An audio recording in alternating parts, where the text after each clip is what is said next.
Get your hands off me! I shouted as two officers pinned me against the wall, my rented tux crushing against the venue's ornate wallpaper. Sir, stop resisting! The officer's knee dug into my back. Mason, what's happening? My sister's voice cracked as her wedding dress rustled behind me. We have a warrant for Derek Hoffman, the second officer announced to the stunned reception hall. Armed robbery, assault with a deadly weapon. That's not his name, someone screamed. His name is Mason. I was arrested at my sister's wedding for looking like wanted criminal. Hi, I'm Mason.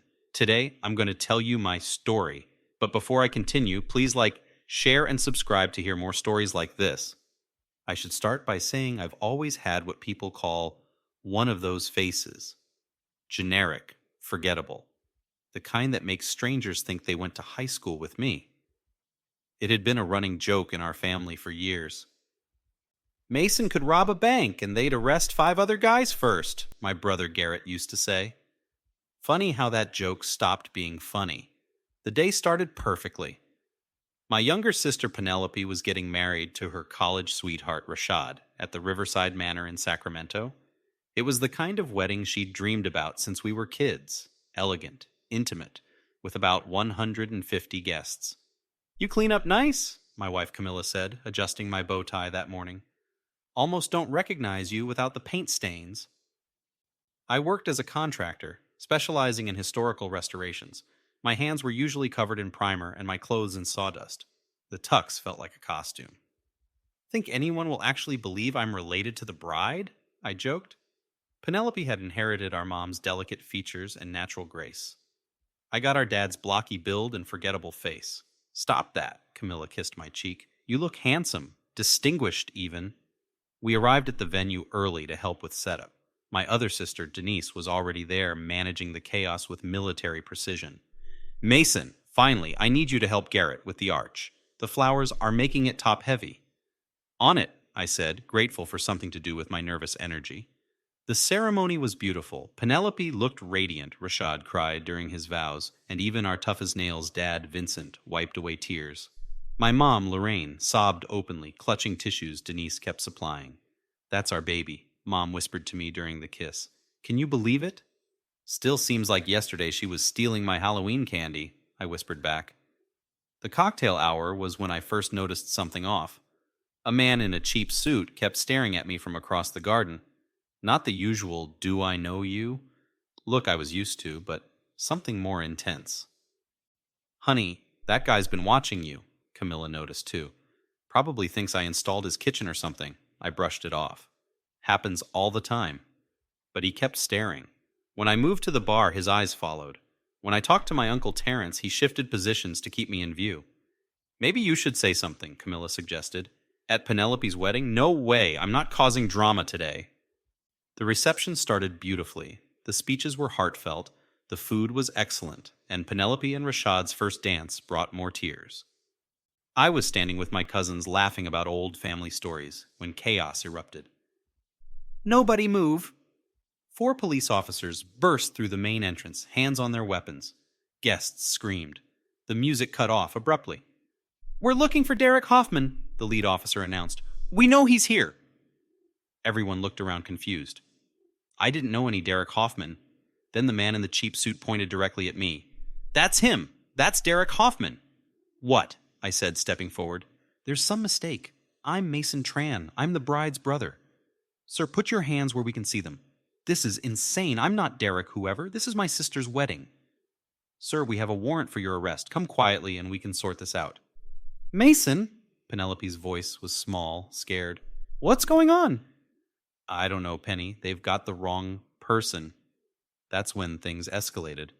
When I reached for my wallet to show my ID, they interpreted it as a threat. 2 officers rushed me. He's going for a weapon. No, it's my wallet, my ID. They slammed me against the wall hard enough to knock a picture frame to the floor. Glass shattered. Guests were screaming. I could hear Camilla shouting my name, my mom wailing, Penelope sobbing. Stop resisting! I'm not resisting! Look at my ID! I'm Mason Tran! They cuffed me anyway, the metal biting into my wrists, as they perp-walked me through the reception hall, past all our family and friends, past my crying sister in her wedding dress. I locked eyes with my dad. Get our lawyer, I told him. Call Navarro, now. The ride to the station was surreal. The officers wouldn't answer my questions, wouldn't look at my ID, wouldn't explain anything beyond, "You'll be processed at the station." "Please," I tried again. "My name is Mason Tran. I own Tran Restoration Services. I've never been arrested in my life. You're ruining my sister's wedding." "Save it for the detective," the driver said. At the station, they finally looked at my ID. The booking officer frowned, comparing it to something on his computer screen. "The resemblance is uncanny," he muttered. "Resemblance to who?" I demanded. He turned his monitor so I could see. The wanted poster showed a man who could have been my twin. Same jaw structure, same nose, same deep-set eyes. Derek Hoffman wanted for a series of armed robberies in Nevada. "That's not me," I said, though even I was shaken by the similarity. Height, 5'11". He's 5'11", weight, 185. He's 180 to 190. Age, 34. He's 35. "This is insane! Run my fingerprints, check my ID, call my employer." They did run my fingerprints, and that's when things got worse. "System's down," the officer said after 20 minutes. "State database is doing maintenance." "Are you kidding me?" "Look, the witness positively identified you. You match the description exactly. Until we can verify your identity through fingerprints, you're staying here." "The witness? That guy at the wedding? Who is he?" "Bounty hunter. Been tracking Hoffman for 6 months. Said he got a tip Hoffman would be at that wedding." I was placed in a holding cell with 2 drunk guys and a man who kept muttering about government conspiracies.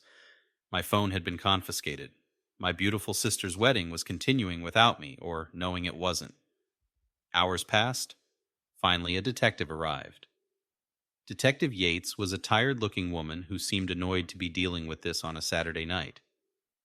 "Mr. Tran," she said, reading from a file, "tell me about your whereabouts on March 15th. March 15th? I'd have to check my calendar, but I was probably at work. I own a contracting business." "Can anyone verify that?" "My crew, my clients, I can give you names." She asked about the other robbery dates. Each time I could account for my whereabouts. I was at job sites, at home with Camilla, at family dinners. My life was boringly documented. "I've never even been to Nevada," I insisted. "Check my credit cards, my phone location data, anything." "We're working on it," she said. "The fingerprint system should be back up soon." "Soon? My sister's wedding is happening right now. My family must be going crazy." "I understand your frustration." "No, you don't. Some random bounty hunter pointed at me, and you arrested me in front of 150 people at my sister's wedding. Based on what? That I look like some guy?" She left without answers. I sat in that cell for 6 more hours. 6 hours of missing Penelope's reception, of my wife not knowing what was happening, of my family in chaos. Finally, at 2 a.m., Detective Yates returned. "Your fingerprints cleared. You're not Derek Hoffman." "No kidding. I told you that 8 hours ago." "You're free to go. Your wife is in the lobby."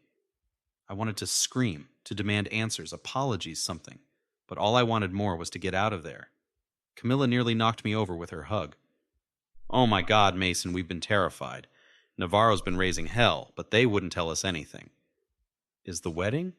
Penelope tried to continue, but she was too upset. They cut the reception short around 11. My heart broke. My baby sister's perfect wedding, ruined. "The bounty hunter?" I asked. "Disappeared right after you were arrested. Navarro's investigator is trying to track him down." We drove home in silence. What was there to say? The next morning, our lawyer, Felix Navarro, arrived early with coffee and a grim expression. "I've been digging all night," he said. "This bounty hunter, Rex Colton, he's been after Derek Hoffman for months. Hoffman jumped bail on a $50,000 bond." "So he saw someone who looked like his target and collected?" I asked. "Here's the interesting part. Colton received an anonymous tip that Hoffman would be at that specific wedding. Someone called him, told him exactly where and when to find his man. Who would do that? That's what we need to find out. But Mason, this wasn't random. Someone wanted you arrested at that wedding." The revelation hit like cold water. This wasn't mistaken identity. This was targeted. Who knows I look like this Hoffman guy? Camilla asked. Anyone who saw the wanted posters, Felix said. They've been up online for months. If someone noticed the resemblance. We started investigating. Denise, ever the organizer, created a spreadsheet of everyone who knew about the wedding details. Garrett used his tech skills to dig into online records. Even Penelope, despite me insisting she focus on her honeymoon, helped by providing the guest list. I can't enjoy my honeymoon knowing someone did this to you, she said over video call from Hawaii. You missed my reception because someone wanted to hurt you. The break came from an unexpected source. My cousin Bethany worked at a bank and remembered something. 3 weeks ago, this woman came in trying to cash a check. I was training a new teller, so I was paying attention. She kept staring at the wanted posters on our security board. So, I asked. Mason, she was staring at the Hoffman poster, and she had one of Penelope's save the dates in her purse. I saw it when she got her ID out. Who was she? Teresa Vicks. The name hit like a punch. Teresa was my ex-girlfriend from 6 years ago. We'd dated for 2 years before I caught her stealing from my business accounts. She'd taken almost $20,000 before I noticed. You pressed charges, Camilla remembered. She got probation and had to pay restitution, which she never finished paying, I added. She disappeared 3 years ago, stopped making payments. Felix's investigator tracked down Teresa within days. She was living under her maiden name in Fresno, working at a salon. When confronted, she didn't even try to deny it. He ruined my life, she spat when the investigator recorded her confession. I couldn't get a decent job with theft on my record. Meanwhile, he's living his perfect life with his perfect wife and his perfect family. So you decided to ruin his sister's wedding? I saw that wanted poster and couldn't believe how much it looked like him. It was karma, a gift from the universe. All I had to do was make a phone call. She'd researched Rex Colton online, found his number, and placed an anonymous tip. She knew Mason would be at the wedding, knew the time, the place, everything from social media posts. I hoped he'd miss the whole thing, she admitted. Spend the night in jail while his precious sister got married without him. Just a taste of what it's like to have something important taken away. Felix filed both criminal and civil charges immediately. Making a false report to a bounty hunter that resulted in a wrongful arrest was a felony. Add in the malicious intent, the stalking, the harassment, and Teresa was looking at serious time. But that wasn't enough for me. I wanted Rex Colton held accountable too. He never verified the tip, I told Felix. Just showed up and pointed at the first guy who looked similar. Bounty hunters have some protection under the law, Felix warned, but not for negligence this egregious. We sued Colton for false arrest, negligence, and intentional infliction of emotional distress. His insurance company, facing the evidence, quickly offered a settlement. Take it, Felix advised. It's substantial and going to trial could take years. The money wasn't the point, but it would help. Penelope and Rashad had lost thousands on the truncated reception. Guests had flown in from across the country for a wedding that ended in chaos. The settlement would cover their losses and then some. Teresa's criminal trial was swift. Faced with her recorded confession and the evidence we'd compiled, she pled guilty to avoid a harsher sentence. The judge, a stern man named Hoffman, ironically, wasn't sympathetic.